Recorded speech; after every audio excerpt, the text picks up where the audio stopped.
Previously, we restored a bicycle, a 1920s bicycle, and then we talked about the history and significance of a bicycle to the French Resistance in World War II. So we're going to step up this bicycle's utility by adding a method of carrying more items.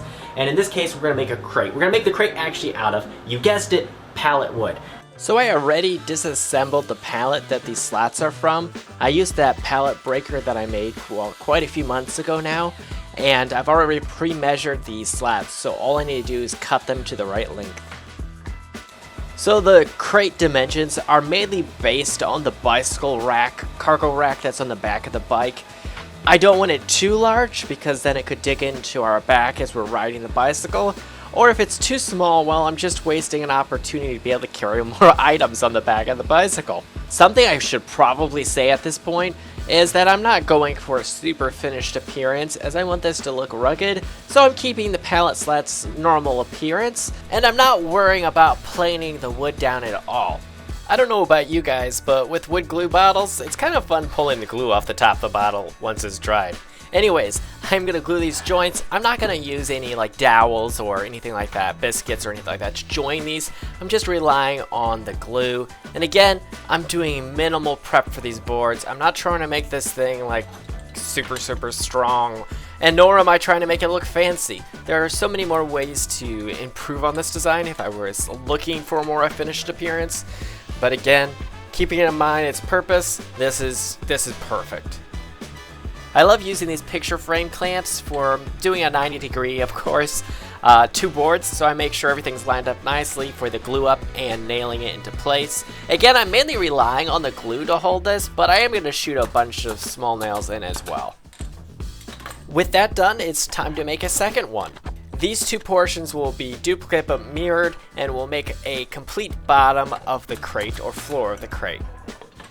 Now with erring on the side of a lot of glue, it's time to add the front and back panels that will help actually hold this whole crate together. Now while I nail it, I'm always nervous trying to hold the board. I really hate lining up my hands with where I'm shooting the nail. So while it does sort of look like the hands are lined up with where the nail's going, I'm still trying to keep it out of the way of the nails. Still makes me a little nervous. Now to add the front or the back, I'm really kind of confused on which side's the front and the back at this point. But anyways, lots more glue to go on, and well, now to add the back or the front or whatever it is. This will be a lot easier because I don't have to worry about my hands being as much in the way because I can push directly down with the nail gun and hold it in place that way. And that's how I built the lower portion of the crate, and now I need to make the upper part, and as you guessed probably at this point, more glue. Oh, have I mentioned I like these picture frame square clamps?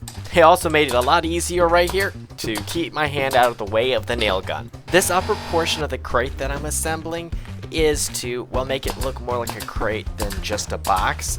But as you can see, as I get this assembled and stack it on top of the other piece, well, it does not necessarily look like a crate, but a box. So I want to add some space between the two layers.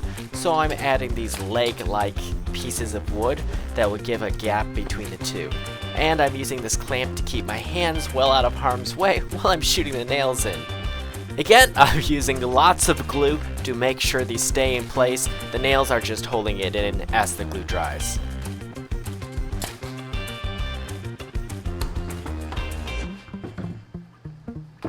Now that's a crate. With that finished, it's time to move on to mounting it onto the bike, and to do so, I needed to remove the bike rack from the back of the bike. Now looking for a simple solution to mount this, I measured the bike rack and the crate and just made sure the bike rack was centered on the crate, and then I cut a piece of scrap wood that I could screw through the gaps in the bike rack into the crate, clamping it into place. At this point, all I had to do was reinstall the bike rack onto the bicycle, which is basically just reversing the removal process, so it's pretty straightforward. Put the bolt through, fasten the nut on, fasten two other nuts, and it was done. So now let's take it outside and take a look at the finished project. So I went and found my local test rider, my wife, to give it a spin and see what she thought of it. Wow, look at you! Yeah, I'm filming the correct way for a short. Well, I will cut it to I'll film it this way now for a short then. Are you filming? Yes, it's filming. Wow, look what it can do! Amazing! My husband's so inventive. I sense a sense of sarcasm there. You made me come out. I'm gonna go get my cinnamon rolls. And on that note, I am now strangely hungry for cinnamon rolls. Who knows why? Anyways, here's some finished clips of the bike rack crate. Thank you for watching. I hope you enjoyed the process of building that bike crate. I look forward to seeing you guys in future videos, and I will see you guys later. Bye.